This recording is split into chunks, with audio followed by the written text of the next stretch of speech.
Okay, good evening, everyone. Today we introduce our recent work called Vulnerability Analysis and Adversarial Attack Research of Medical Large Language Models.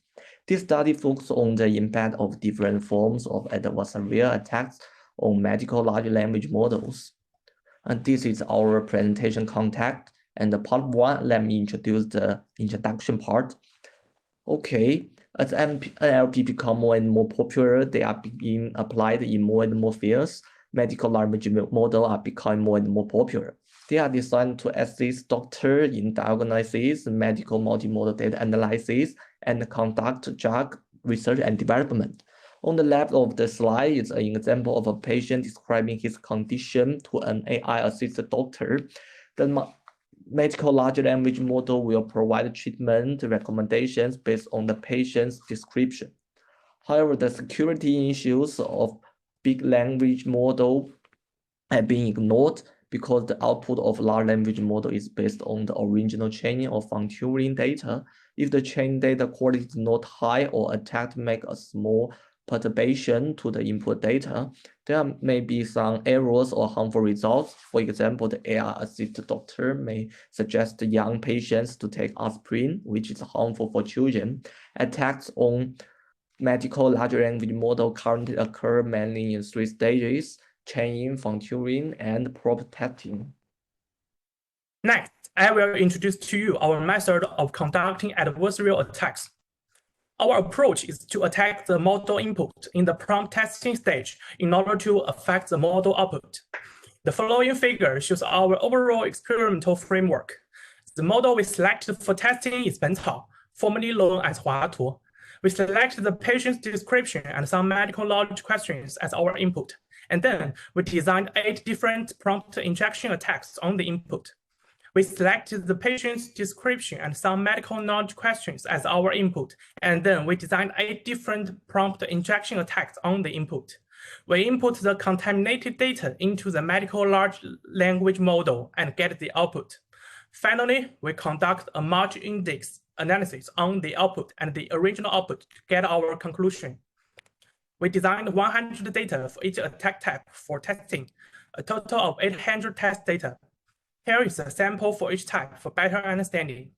Due to time constraints, we will focus on innovative attack points we discovered based on a phenomenon in life.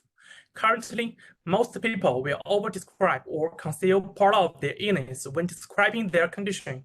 So we believe that this common behavior will also affect the diagnosis of the disease by the medical large language model. So we designed a new attack point called self-reported misguidance. And here is also a case of over-description of oneself. Next, I will introduce our experimental results and analysis to you. The first thing we introduce is the indicators we use, such as the common attack success rate, F1 score, and so on. On the right is a ChatGPT framework we use to help us calculate ASR. The output of our model are used as input to the GPT template we designed, which helps us collect the number of successful attacks more quickly. This is all our experimental data and results. From the figure above, you can see that some types have some sub-experiments, because we also want to discuss the impact between the same types under the same category. For example, for the second one, we discussed whether the implicit trigger has the greatest impact on the output when it is at the beginning, middle, or end of the sentence. The tone manipulation category refers to the impact on the output when the tone we describe is more serious or milder. The multilingual trigger refers to inducing in 3 different languages to observe the impact.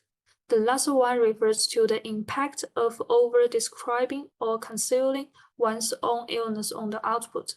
Then we can observe that in the discussion of the big category, the attack success rate of our proposed attack method is the highest, and the cosine similarity consistency score is the lowest, which means that our proposed method is the most effective among all types of attacks on the current model.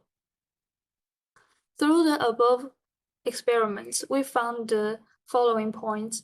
First, the medical large language model is vulnerable to various adversarial attacks. Second, among all adversarial attacks, the medical large language model shows more core problems affected by information loss, which is a direction worthy of attention for model training and improvement. Thirdly, the new attack method we propose covers a variety of patient groups and can have a more significant impact on the model. Finally, we think there are still huge hidden dangers in the practical application of models in disease diagnosis, and there is still a lot of room for development. Thanks for attention.